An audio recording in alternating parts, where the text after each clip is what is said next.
Greetings and grace. It's really simple though. Yeah, we're going to talk about it. All right. We are going into Ecclesiastes chapter 8, y'all. You already know what it is. Ooh, we are getting through it, you guys. We're almost done. All right. Who is like the wise? Who knows the explanation of things? A person's wisdom brightens their face and changes its hard appearance. And more specifically, we are talking about verses 2 all the way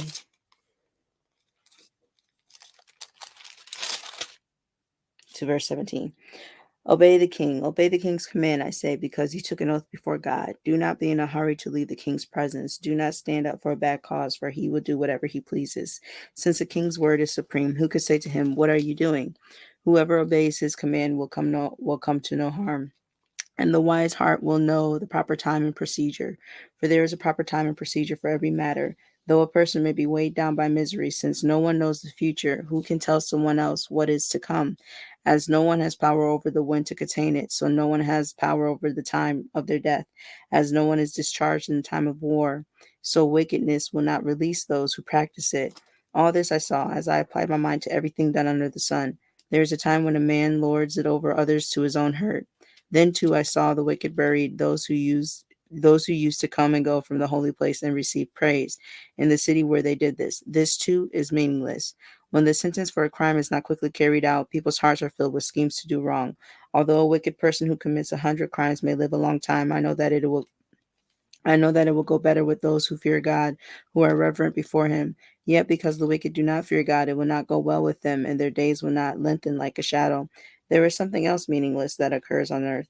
The righteous who get what the wicked deserve, and the wicked who get what the righteous deserve. This too I say is meaningless. So I commend the enjoyment of life, because there is nothing better for a person under the sun than to eat and drink and be glad. Then joy will accompany them in their toil all the days of the life God has given them under the sun.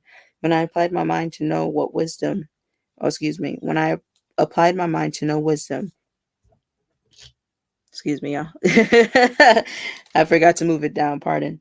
When I applied my mind to know wisdom and to observe the labor that is done on earth, people getting no sleep day or night, then I saw that God has done. No one can comprehend what goes under the sun, despite all their efforts to search it out. No one can discover its meaning. Even if the wise claim they know it, they cannot really comprehend it. They cannot really comprehend it.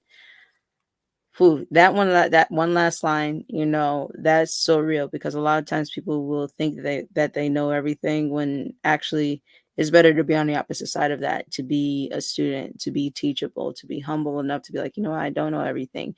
Even if we have a little bit of wisdom, we can't really fully comprehend all of it. There's so much to it, you guys, and I just want to encourage you to think about what was written here. I'm gonna simplify it for you. It's simple. Like it's very clear. Hold on, I'm gonna tell you right now. When Solomon said, "So I commend the enjoyment of life, because there is nothing better for a person under the sun than to eat and drink and be glad. Then joy will accompany them in their toil all the days of the life God has given them under the sun." That's simple.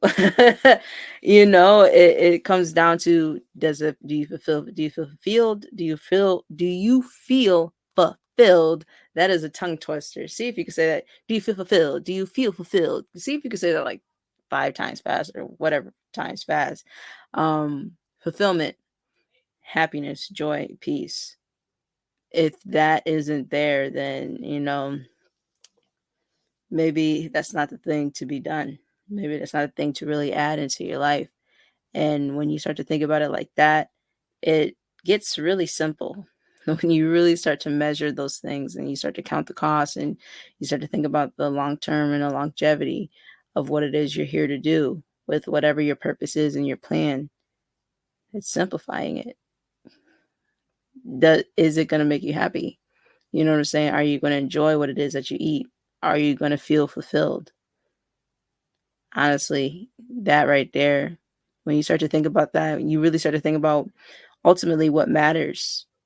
And what matters are those things. You know what I'm saying? And experiencing love and sharing and giving love with all those things. And You know what I'm saying? Serving others, serving God's people, serving yourself, and, and doing something that's significant that makes you feel happy and fulfilled and brings joy and brings peace. Is as simple as that. And it's true because, there are a lot of wicked people that get what the righteous deserve. And then there are a lot of righteous people that get what the wicked deserve. It's crazy, when you start to think about that, because to understand the knowledge of good and evil is to understand that, these things existed way before our time. These things existed before the fall of man. Remember, it was when they ate the fruit of the tree, right? It wasn't necessarily an apple, but when they did that, they had the knowledge of good and evil, which indicated that that already existed here on earth, here in the universe. It's already here, and you really want to start to think about, man, even all these things that are happening, that is wicked, and all these things out here, a lot of people are getting hurt. We still have power to be part of the people that change that. And that's where that significance, that impact, that fulfillment, can really come into place, doing something about it, right? And making it count, making every moment of your life count, whether it's, for yourself, your loved ones, or for others, right? I mean, why stand idly by? You know, you can do something. We all can do something. In fact, those of us who really love people and we want the world to experience and encounter just more love. Yeah, I challenge you, because that's a responsibility to do something once a day, once a week at minimum. Imagine what would happen if half of the population of the entire world did one kind thing per week, like something just beautiful for others. Imagine what would happen, whether that's paying it forward, whether it's praying for somebody, whether it's, you know, sharing some knowledge that would help somebody take things to the next level. Whatever that one thing is, imagine what would happen if half of the population, whether it's like 9 billion people on earth or something like that. Imagine if, what is that, 4.5 billion people did one nice thing per week for a stranger, for someone else. Imagine what an amazing ripple effect. And then you told them, keep it going. And they said, thank you. How can I pay you back? I want you to give to somebody else too.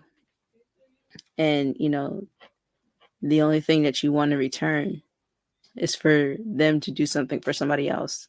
That right there, man, that's beautiful. It's simplified. Thank you so much for tuning in. I appreciate you tuning in. Hey, stay safe.